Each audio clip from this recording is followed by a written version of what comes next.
he video hian ID card le ruich chat siam chat dan ti nge dan kanin an ti don ani no pangin CSTC office staff el tak tak kan ti boi to lo nan he video hi no le paten lo en maila a tha nge he nga siam na man ruwa chung kotin nei hian a siam thei veka atlawin adai grei eme mani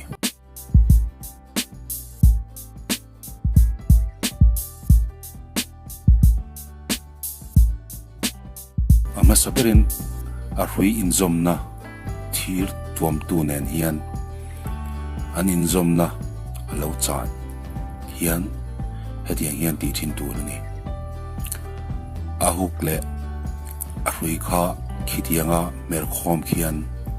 ti nge masak phot turani ati nge na tur hian riau le la in emo steplerin emo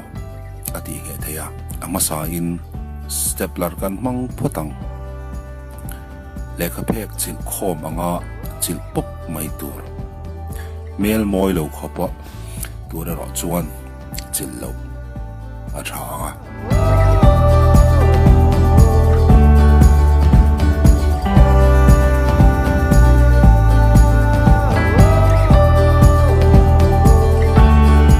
adole a chuan riau le la mangin kan chil khom thunga ke meu point he thiam chuan angni ponin thiam don em ani tin riau le la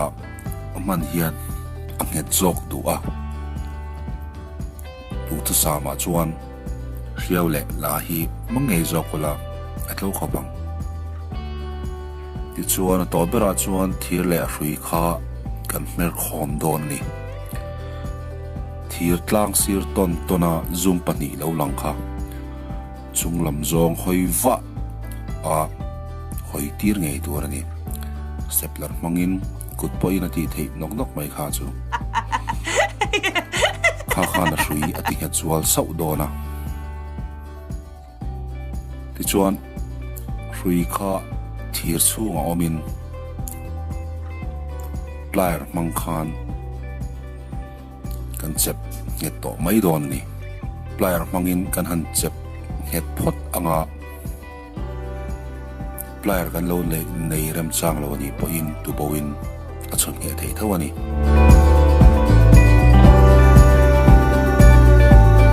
tuna chuan tu bovin kan chu nge nge